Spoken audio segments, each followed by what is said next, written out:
Greetings builders, Daniel here and welcome to the first best build selection of the Traveling Ancestors League. This is the video where I bring 3 selected builds from a specific topic, and today's theme is for those who enjoy clearing all content without spending much currency. I'm talking about the budget builds. And if you decide to make any of those, you can find links for POBs and complete guides in the video description. The first build of our budget selection is the amazing Summon Raging Spirit's Guardian with the Templar class. As you know, minion builds are among the best builds out there, and this one in my opinion has the best cost benefit. It's a very simple and safe build for you to complete all content without much investment or effort, awesome for beginners. To list the pros of this build, I would start with how accessible it is. It is super cheap, simple, easy to play, it doesn't need any mandatory unique item. This build is for everyone. It also counts with a great boss damage and survivability. Above all, it has 3 damage auras totally for free and a minion that takes 20% of the damage for you. Now to list the cons, I'll start saying that Raging Spirits have a short duration and you need to keep resummoning them while clearing maps, which might reduce your speed a little. Other than that, this build also doesn't have access to evasion or reach. As for budget, you can get it destroying early endgame maps with only around 60 chaos. To comfortable advance to yellow maps, I recommend investing around 100 chaos, and for easily completing your Atlas, I recommend investing around 4 divines, or you can totally do it with less. Don't forget that on PoEbuilds.net you can find a list with all the equipment that you need to buy for this build, with direct links for examples being sold by other players. For clear speed, this build gets 8 out of 10. This is because you have to keep resummoning your Raging Spirits, but as you can see, even though this clear speed isn't super fast, it's perfectly fine for you to play and have a good time. The boss damage is great, it's a 9 out of 10. If you apply all the buffs and maintain 20 spirit summoning, you will easily reach over 15 million DPS, more than enough to decimate all endgame bosses in seconds. For this survivability, I'll give it 10 out of 10. This is because we are talking about a minion build where you just need to summon them and wait behind while they destroy and tank everything for you. You just need to mind your position. But with this build, even if they manage to reach you, you still have high armor and block chance, resulting in an effective HP of over 140,000. Next, we have the most beginner friendly of all, the Arcturus Hierophant, also with the Templar class. On this build we use many totems that cast the Arc skill for a fast and safe clear speed. Listing the pros of this build, I would start with how cheap and easy it is to complete your Atlas using this beauty. With almost no investment, you have a powerful, safe and fast character that will be the perfect currency farmer for this and future builds. Now to list the cons, this build doesn't have access to evasion or spell suppression, but don't worry, Totem builds are very safe to play. Another issue is that some players might find this gameplay to be a little tedious and too easy, but as you know, this is just a matter of taste. As for budget, you can get it destroying early endgame maps with only around 35 chaos.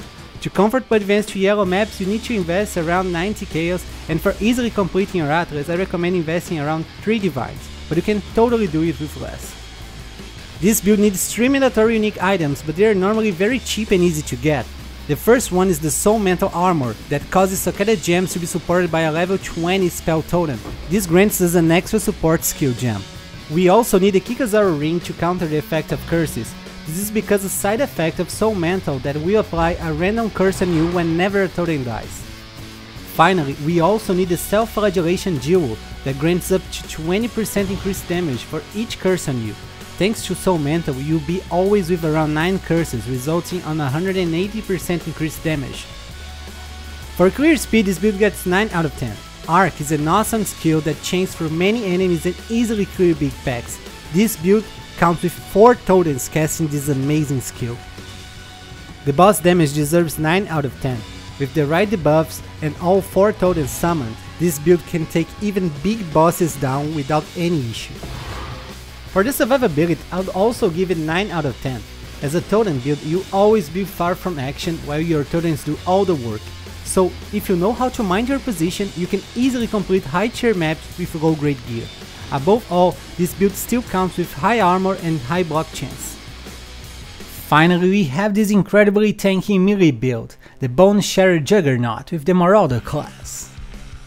This build is perfect for the melee enthusiasts out there. Boneshatter hits enemies so hard that it hurts your own character, accumulating trauma stacks. For each trauma you're going to deal and take more damage.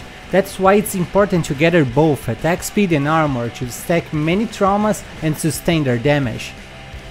To list the pros of this build, I would start with its survivability. Even though you deal damage to yourself, this build has so much armor that you won't feel a thing. Now, because of that, you might think that this build had to sacrifice speed or boss damage, but no, it's still super fast and can kill guardians in just a few seconds.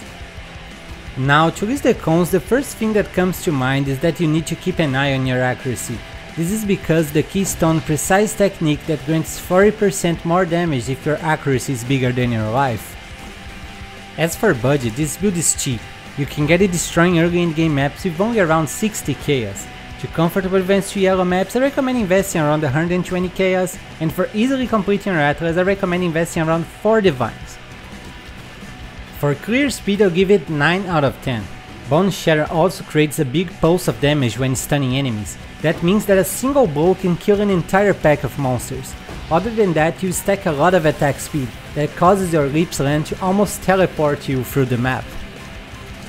The boss damage is also great and deserves 9 out of 10.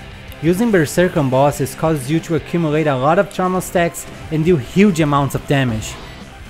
For the survivability, this build is surely a 10 out of 10. And I would even like to say 20 out of 10 if I could. This build achieves almost 200,000 armor and over 83% of all elemental resistance. All of that combined with the Juggernaut Ascendancy grants this character over 300,000 effective HP.